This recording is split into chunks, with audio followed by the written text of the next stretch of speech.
Hello friends, study with Krishna channel में एक बार आपका फिर स्वागत है। आज की इस क्लास में हम 3 अधिवेशन पे बात करेंगे जो कि 1937 के इलेक्शन के बाद में जब ज़्यादातर प्रांतों में कांग्रेस की सरकार बन गई उसके बाद हुए थे।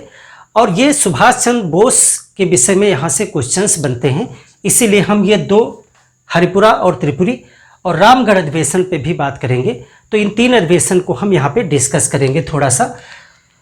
देखिए, सबसे पहले हम बात कर लेते हैं हरिपुरा पे। तो पहला अधिवेशन है हरिपुरा। हरिपुरा अधिवेशन 1938 में हुआ था। हरिपुरा कहाँ है? हरिपुरा गुजरात में है। गुजरात, ये गांव में हुआ था। ये अधिवेशन गांव में हुआ था और गांव में होने वाला ये द्वितीय अधिवेशन था। यानी कि इसके पहले एक बार और गांव में अधिवेशन हुआ था, वो था फैजपुर, महाराष्ट्र। और जस्ट इसके 1 साल पहले यानी कि 1937 में एक अधिवेशन हुआ था फैजपुर में। ये प्रश्न आपसे बनता है कि कांग्रेस का पहला अधिवेशन जो गांव में हुआ, फैजपुर गांव में हुआ था और ये महाराष्ट्र में है, महाराष्ट्र। और प्रथम बार गांव में हुआ, प्रथम बार गांव में। और यहां पर अध्यक्ष थे JL नेहरू, जवाहरलाल नेहरू। ये 1937 में, जिस वर्ष भारत में प्रांतीय इलेक्शन हुए, पहली बार कांग्रेस ने अपना अधिवेशन फैजपुर गांव में करवाया था जो महाराष्ट्र में है। और ये पहला मौका था जब गांव में अधिवेशन हुआ। और उसके अगले ही साल हरिपुरा गांव में, तो गांव में होने वाला ये दूसरा अधिवेशन था। ये क्या था? गांव में होने वाला दूसरा अधिवेशन।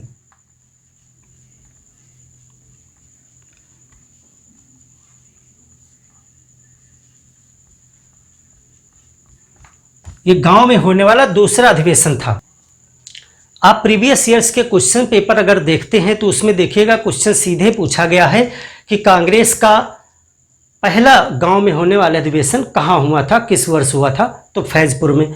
और दूसरा गांव में हरिपुरा में 1938। ये एक क्वेश्चन बनता है यहाँ से है। दूसरा जो हरिपुरा से क्वेश्चन बनेगा वो है यहाँ पर किसको अध्यक्षता मिली थी और क्या विशेष बात थी इसमें। तो हरिपुरा में जो अध्यक्ष रहे वो सुभाष चंद्र बोस रहे। अध्यक्ष सुभाष चंद्र बोस। सुभाष चंद्र बोस यहाँ पर अध्यक्ष सर्वसम्मति से चुने गए। कांग्रेस में जो भी अध्यक्ष बनता था वो सर्वसम्मति से चुना जाता था। तो सुभाष चंद्र बोस को यहाँ पर अध्यक्ष बनाया गया। सुभाष चंद्र बोस और महात्मा गांधी की विचारधारा में थोड़ा सा मतभेद है। महात्मा गांधी की विचारधारा है कि लक्ष्य पवित्र होना चाहिए और उस लक्ष्य को प्राप्त करने का साधन यानी मार्ग भी पवित्र होना चाहिए। इसीलिए गांधी जी देखिए, आज़ादी प्राप्त करना चाहते हैं और आज़ादी एक पवित्र लक्ष्य है, एक अच्छा लक्ष्य है।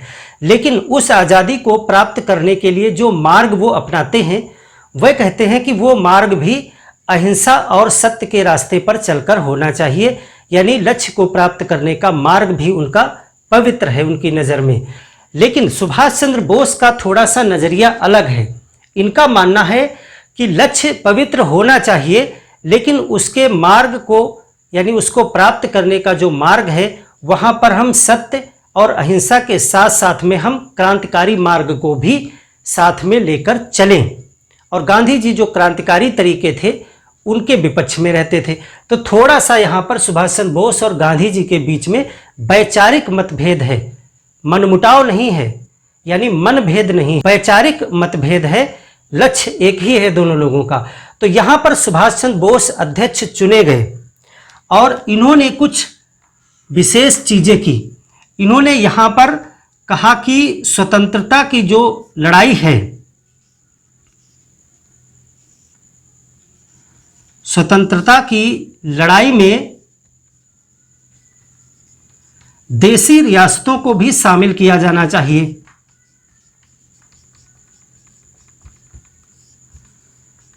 देशी रियासतों को शामिल किया जाए, ये इन्होंने एक बात रखी।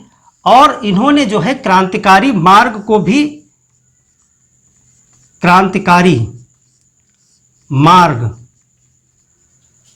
को भी सही ठहराया।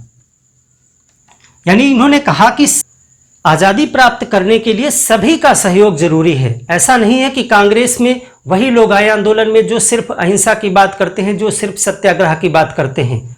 हम भगत सिंह, राजगुरु, सुखदेव जैसे लोग जो क्रांतिकारी विचारधारा की बात करते हैं, अगर हम सब एकजुट हो जाएं, एक मंच पर आ जाएं, तो फिर हमें आज़ादी और आसानी से मिल सकती है। तो इन्होंने कहा कि देशी रियासतों को भी और क्रांतिकारी मार्ग को भी इन्होंने सही ठहराया और इन्होंने कहा कि आज़ादी की लड़ाई में सभी का सहयोग जरूरी है। आज़ादी की लड़ाई में सभी का सहयोग। अब यहीं से जो है एक अलग विचारधारा सुभाष चंद्र बोस की देख करके गांधी जी को लगा कि कांग्रेस में अध्यक्ष पद पर सुभाष चंद्र बोस को बिठा करके एक गलत निर्णय हो गया है, क्योंकि ये कांग्रेस का जो मूल सिद्धांत है सत्य और अहिंसा जो गांधी जी ने डेवलप किया है, उससे कांग्रेस को दूसरी दिशा में ले जाएंगे, यानी कांग्रेस को भटका देंगे। खैर, यहाँ पर हरिपुरा में सुभाष चंद्र बोस अध्यक्ष चुने गए, प्रथम बार सुभाष चंद्र बोस अध्यक्ष बने हैं और इन विचार को इन्होंने यहाँ पर रखा, खास करके देशी रियासतों को शामिल करने के लिए और सभी को जो है इसमें शामिल करने के लिए आज़ादी की लड़ाई में। ये दो बड़ी बातें थी गांधी जी की नज़र में और गांधी जी यहीं पर जो है खास करके यहाँ पर इनका मतभेद हो गया। तो हरिपुरा में अधिवेशन हुआ, यहाँ से यही क्वेश्चन आपके बन सकते हैं। अगले अधिवेशन पे हम बात करते हैं त्रिपुरी का अधिवेशन। त्रिपुरी का अधिवेशन गांधी जी और सुभाष चंद्र बोस के वैचारिक मतभेदों को खुले मंच पर ले आया। अभी तक तो बात अंदर अंदर है, लेकिन बिल्कुल खुले मंच पर जो है आ गए इनके विचार और एक दूसरे के विरोध में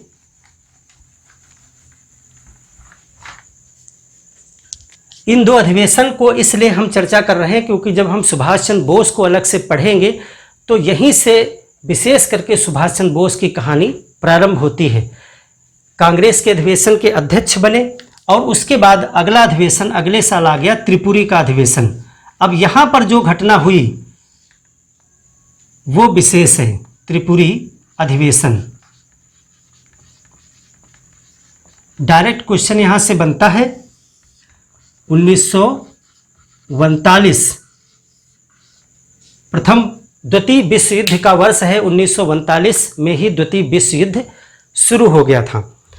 तो 1939 में त्रिपुरी में हुआ। त्रिपुरी कहाँ है? त्रिपुरी मध्य प्रदेश में है। अब त्रिपुरी के अध्यक्ष पद के लिए पुनः सुभाष चंद्र बोस ने अपना नाम भर दिया, यानी कि चुनाव होता था तो यहाँ पर जो है त्रिपुरी में अध्यक्ष पद के लिए दो उम्मीदवार हो गए, अध्यक्ष पद। अब यहाँ पर अध्यक्ष पद के लिए चुनाव हुआ, के लिए मतदान करवाना पड़ा। आपसे प्रश्न पूछा जाता है कि अध्यक्ष पद के लिए मतदान कहाँ पे कराया गया था। अभी तक तो सर्वसम्मति से हो जाता था, हाथ खड़े कर दिया, प्रस्ताव रख दिया, उसी से काम चल जाता था। लेकिन यहाँ पर चूंकि विवाद हो गया इसलिए मतदान करवाना पड़ गया कि कौन बनेगा अध्यक्ष। तो यहाँ पर त्रिपुरी में सुभाष चंद्र बोस ने पुनः, क्योंकि उन्होंने एक नया मार्ग चलाना शुरू किया था, तो उन्होंने कहा हमको अपना कार्य करने के लिए पुनः कांग्रेस का अध्यक्ष बनना पड़ेगा, क्योंकि वो जिस मार्ग से आज़ादी को तलाश रहे थे कांग्रेस में वह मार्ग नया था, यानी कि गांधी जी उस मार्ग का विरोध करते थे। इसीलिए इन्होंने कहा कि यदि हमें अपने तरीके को बढ़ाना है तो फिर अध्यक्ष पद प्राप्त करना होगा। तो अध्यक्ष पद के लिए यहाँ पर मतदान हुआ। मतदान क्यों हुआ? क्योंकि यहाँ पर दो प्रत्याशी आ गए। एक प्रत्याशी जो पुराने थे, यानी पिछले अधिवेशन के अध्यक्ष हैं सुभाष चंद्र बोस, इन्होंने अपना पर्चा दाखिल कर दिया कि हम अध्यक्ष बनेंगे। अब महात्मा गांधी को ये बात उचित नहीं लगी। महात्मा गांधी चाहते थे कि सुभाष चंद्र बोस जो है अध्यक्ष नहीं बने। आप 1939 पे गौर करें, ये द्वितीय विश्व युद्ध का समय है। महात्मा गांधी की विचारधारा यहाँ पे थी कि युद्ध के समय किसी भी प्रकार का बहुत बड़ा आंदोलन भी ब्रिटेन के खिलाफ नहीं किया जाना चाहिए, यानी कि वो पूर्णतः अहिंसक मार्ग पे हैं। तो सुभाष चंद्र बोस का अध्यक्ष के लिए पर्चा दाखिल करना उचित नहीं लगा। तो महात्मा गांधी ने अबुल कलाम आज़ाद का नाम पेश किया कि अबुल कलाम आज़ाद, मौलाना अबुल कलाम आज़ाद को अध्यक्ष बनाया जाना चाहिए। लेकिन मौलाना अबुल कलाम आज़ाद स्वयं ही पीछे हट गए, उन्होंने अपना नाम वापस ले लिया। तब जो है महात्मा गांधी ने पट्टाभी सीतारमैया का नाम प्रस्तुत किया, यानी अपना प्रत्याशी घोषित किया। तो दूसरे जो आ गए वो आ गए पट्टाभी सीतारमैया। अबुल कलाम आज़ाद वाला पॉइंट भी आप नोट कर लीजिएगा, पहले उनका नाम गांधी जी ने रखा था।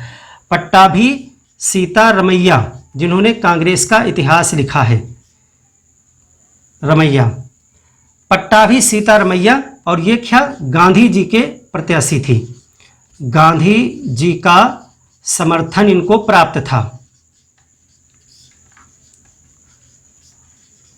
गांधी जी की तरफ से ये प्रत्याशी घोषित किए गए। इलेक्शन हुआ और सुभाष चंद्र बोस जो है विजेता हो गए। सुभाष चंद्र बोस जीत गए और पट्टाभी सीतारमैया की हार हो गई। और इस हार को महात्मा गांधी ने अपनी हार समझा। यहां पर इसको क्या है, महात्मा गांधी ने इसे अपनी हार समझा, क्योंकि उनके ही ये प्रत्याशी थे। उन्होंने कहा कि अब कांग्रेस में शायद मेरी प्रतिष्ठा बहुत कम हो गई है, इसीलिए मेरे प्रत्याशी को हार का सामना करना पड़ा। इसका मतलब यह है कि कांग्रेस को अब गांधी की जरूरत नहीं है। कांग्रेस की जो कार्यकारिणी थी, यानी जो प्रमुख 14 लोग होते थे टॉप में, जो कार्यकारिणी बनाते थे, पूरे वर्ष काम करते थे अध्यक्ष के साथ मिलकर के, उसमें गांधी जी का बहुत प्रभाव था। यानी वो गांधीवादी मार्ग पर चलने वाले लोग थे।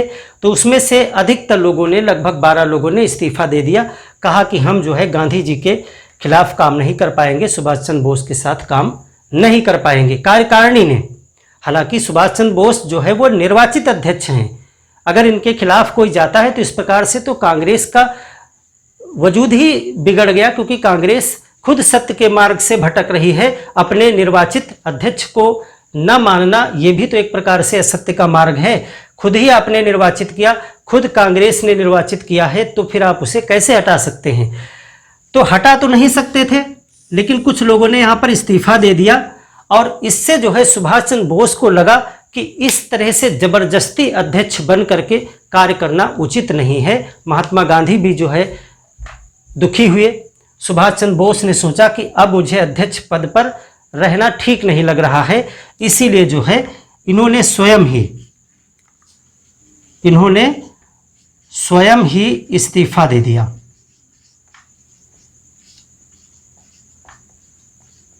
इन्होंने कहा ठीक है, हम अध्यक्ष पद पे काम नहीं करेंगे। स्वयं ही अध्यक्षी का जो पद है वो छोड़ दिया और डॉक्टर राजेंद्र प्रसाद जो है अध्यक्ष चुने गए। इनकी जगह राजेंद्र प्रसाद अध्यक्ष बन गए।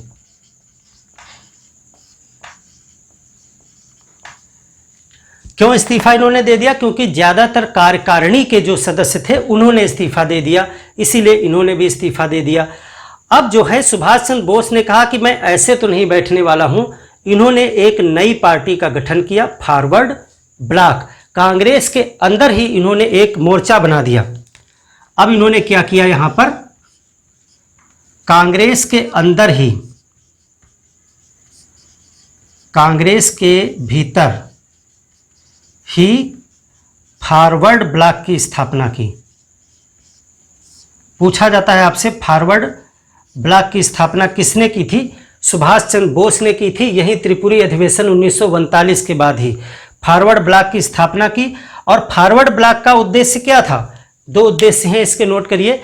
फॉरवर्ड ब्लॉक का उद्देश्य था भारत के लिए स्वतंत्रता प्राप्त करने के लिए सभी उपाय करना। यानी कि ये हिंसक और अहिंसक दोनों मार्ग को उचित मानते हैं। आप देखेंगे आगे सुभाष चंद्र बोस जो है सेना का नेतृत्व करते हुए आएंगे आज़ादी की लड़ाई में। तो ये मानते हैं कि हम मौके का फ़ायदा उठाना चाहिए। अगर द्वितीय विश्व युद्ध के समय जो ब्रिटेन है वो परेशान है तो इस मौके का फ़ायदा उठाना चाहिए। लोहा गर्म है, हथौड़ा मारना चाहिए। यानी इसी समय जो है एक बड़ा आंदोलन छेड़ा जाना चाहिए, जिससे कि यहाँ पर हमें आज़ादी मिलने में आसानी हो। लेकिन गांधी जी जो है वो मानते हैं कि युद्ध के समय ब्रिटेन के खिलाफ आंदोलन छेड़ना एक नैतिक कार्य नहीं है। ऐसा वो प्रथम विश्व युद्ध के समय भी सोचते थे और द्वितीय विश्व युद्ध के समय भी सोचते थे। हालांकि कुछ ही दिन में उनकी सोच बदल गई और 1942 में उनको एक बड़ा आंदोलन करना पड़ा। कांग्रेस के भीतर ही फॉरवर्ड ब्लॉक की स्थापना कर दी। उद्देश्य क्या है? भारत के लिए आज़ादी प्राप्त करना और आज़ादी प्राप्त करने के बाद में उस आज़ादी की रक्षा के लिए उपाय करना। और इन्होंने एक फॉरवर्ड ब्लॉक नामक एक पत्रिका भी यहाँ से प्रकाशित करना शुरू की अपनी विचारधारा को बढ़ाने के लिए। बाद में हम सुभाष चंद्र बोस के चैप्टर में पढ़ेंगे कि इस प्रकार से ये कई बार गिरफ्तार हुए, फिर नज़रबंद कर दिए गए, उसके बाद में ये छुप करके चले गए विदेश, और फिर किस प्रकार से इन्होंने जो है जर्मनी, इटली और ये सब होते हुए जापान पहुँचे और कैसे वो आज़ाद हिंद फौज के नेतृत्व में आए। इस चीज़ को हम अलग से एक चैप्टर में पढ़ेंगे। यहाँ पर आपने त्रिपुरी अधिवेशन को समझ लिया, वेरी इजी है। अब हम रामगढ़ पे बात करते हैं। रामगढ़ अधिवेशन 1940 में किया गया था। द्वितीय विश्व युद्ध जो है चल रहा था और भारत अपना सहयोग जो है नहीं देना चाहता था। कांग्रेस अपना सहयोग नहीं देना चाहती थी, इसकी कुछ मांगें थी और उन्हीं मांगों को जो है रामगढ़ में उठाया गया था कि हमको यहाँ पर एक सरकार चाहिए, तभी हम सहयोग करेंगे। उन सब बातों पे हम चर्चा करेंगे अलग से एक चैप्टर में। हालांकि यहाँ पर सिर्फ आप रामगढ़ के विषय में जो कुछ क्वेश्चन बन सकते हैं वो देख लें। रामगढ़ अधिवेशन जो प्रीलिम्स के दृष्टिकोण से एक दो क्वेश्चन बन सकते हैं, बस उतनी ही चर्चा यहाँ पर हम करेंगे।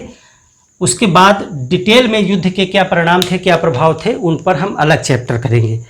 तो देखिए, रामगढ़ अधिवेशन 1940 में किया गया। रामगढ़ ये कहाँ है? ये बिहार में था उस समय और वर्तमान में इसको आप झारखंड में देखते हैं। अब झारखंड अलग हो गया बिहार से। तो देखिए, सबसे प्रमुख बात थी कि ये यहां पर जो अध्यक्ष बने, अध्यक्ष बने थे मौलाना अबुल कलाम आज़ाद। अबुल कलाम आज़ाद। आप हमें कमेंट करके बताइए कि मौलाना अबुल कलाम आज़ाद पहली बार कांग्रेस के अधिवेशन के अध्यक्ष कब बने। मौलाना अबुल कलाम आज़ाद यहाँ पर अध्यक्ष बने और इनके विषय में एक याद करने वाली बात यह है कि सबसे लंबा कार्यकाल अध्यक्ष पद पर जिसका रहा वो रहे मौलाना अबुल कलाम आज़ाद। यानी कि ये सर्वाधिक समय तक आज़ादी से पहले की बात हो रही है, सर्वाधिक समय तक अध्यक्ष रहे थे ये। कितने वर्ष? 6 वर्ष। 6 साल तक अध्यक्ष रहे। क्यों अध्यक्ष रहे? क्योंकि फिर अधिवेशन ही नहीं हुए। 1940 से 1945 तक ये बने रहे अध्यक्ष, अन्य अधिवेशन नहीं हुआ। ये लास्ट था, समझिए। 1945 के पहले अन्य अधिवेशन नहीं हुआ। इसके बाद फिर 1946 में जाके अध्यक्ष चेंज होंगे। जब 1946 में अधिवेशन होगा तो 1940 से लेकर 1945 तक यही बने रहे। 6 साल, 40 से 45 तक 6 वर्ष तक बने रहे। आपसे क्वेश्चन किया जाता है तो मौलाना अबुल कलाम आज़ाद वहां पर आंसर है। और इस अधिवेशन में जो सबसे प्रमुख मांग रखी गई थी वो क्या थी? इस अधिवेशन में मांग रखी गई सरकार की एक, इसमें मांग रखा गया कि अंतरिम राष्ट्रीय सरकार,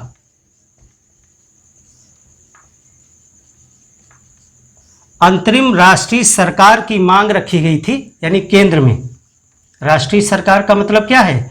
केंद्र में। प्रांत में तो इलेक्शन हो ही चुके हैं और प्रांत में आपने देखा था कि कांग्रेस की कई प्रांतों में सरकार बनी, लेकिन 1939 में इन्होंने इस्तीफा दे दिया था क्योंकि द्वितीय विश्व युद्ध में जबरदस्ती जो है भारत को शामिल कर लिया गया था बिना कांग्रेस की सहमति के। तो अब कांग्रेस सत्ता में तो है नहीं, प्रांतों में भी। तो जब ब्रिटेन ये कोशिशें करने लगा कि किसी प्रकार से भारत के लोग राजी हों और स्वेच्छा से भारत जो है विश्व युद्ध में सहयोग दे, क्योंकि वो कई जगह पर हार रहे थे। तब यहाँ पर रामगढ़ अधिवेशन में ये मांग रखी गई कि हम युद्ध में सहयोग दे सकते हैं, लेकिन हमारी सरकार गठित की जाए, यानी हमको स्वतंत्रता चाहिए। आप स्वतंत्रता के नाम पर युद्ध लड़ रहे हो, आप ये कह रहे हो कि साम्राज्यवाद के खिलाफ ये जंग है और आप हमारे ऊपर ही जो है अपना वर्चस्व बनाए हुए हैं, यानी खुद आप साम्राज्यवादी हैं, अपने साम्राज्य का विस्तार किए हुए हैं, हमको गुलाम बनाए हैं। तो आपके ये इरादे नेक नहीं हैं, यानी इसमें सच्चाई नहीं है। तो आप हमें अंतरिम राष्ट्रीय सरकार का गठन कर दीजिए और ये वादा करिए कि युद्ध के बाद हमको स्वतंत्र कर दिया जाएगा, तभी जो है हम इस लड़ाई में आपका साथ देंगे। तो अंतरिम राष्ट्रीय सरकार का जो है इन्होंने मांग की थी, लेकिन ये अस्वीकृत हो गई थी। लॉर्ड लिनलिथगो उस समय जो है वायसराय है, लिनलिथगो ने इसे अस्वीकृत कर दिया था और इन्होंने एक अपना अलग प्रस्ताव रखा था, अगस्त प्रस्ताव। अगस्त प्रस्ताव इनका एक अलग था, वो कांग्रेस नहीं मान रही थी। अगस्त प्रस्ताव ये 8 अगस्त 1940 को लिनलिथगो के द्वारा प्रस्तुत किया गया था। इसमें इनकी अपनी अलग विचारधारा थी, उसको हम अगले चैप्टर में पढ़ेंगे ही। तो ये रामगढ़ अधिवेशन से क्वेश्चन आपसे पूछे जा सकते हैं। देखो, अंतरिम सरकार का मतलब ये होता है कि जब तक एक स्थायी व्यवस्था नहीं आ जाती है तब तक काम चलाने के लिए जो सरकार या जो भी कुछ बनाया जाता है उसमें अंतरिम शब्द लगाया जाता है। जैसे अंतरिम सरकार का मतलब है एक नई सरकार आने तक कार्य करने के लिए एक सरकार, उसको अंतरिम सरकार कहा जाता है। तो ये हरिपुरा, त्रिपुरी और रामगढ़ से कुछ क्वेश्चन बन सकते हैं, उनको हमने डिस्कस किया। अगले चैप्टर में हम सेकेंड वर्ल्ड वार यानी द्वितीय विश्व युद्ध के भारत की इस आज़ादी की लड़ाई पर क्या प्रभाव थे और भारत ने कौन कौन सी अपनी मांगें रखी और फिर उन मांगों को पूरा करने के लिए ब्रिटेन की सरकार की तरफ से कौन कौन से प्रयास किए गए, जैसे अगस्त प्रस्ताव, क्रिप्स मिशन, वो सब भारत को इस युद्ध में स्वैच्छिक रूप से शामिल करने के लिए प्रयास किए गए थे, क्योंकि ब्रिटेन विभिन्न मोर्चों पर जापान से हार रहा था और वो चाहता था कि भारत भी हमारे हाथ से निकल जाए, उससे पहले भारतीयों का समर्थन हमें मिले और हम विजय प्राप्त करें। इसीलिए उसने कई प्रयास किए, हालांकि उन सब प्रयासों में उसका छल और कपट झलक रहा था। इसीलिए भारतीय अब जो है किसी भी चाल में फंसने वाले नहीं थे। तो भारतीयों ने उन चीज़ों का कैसे जवाब दिया और ब्रिटेन की क्या कोशिशें थी, नेक्स्ट चैप्टर में, बहुत इंटरेस्टिंग चैप्टर होगा, डिस्कस करेंगे। मिलते हैं एक और बेहतर क्लास में, तब तक के लिए धन्यवाद।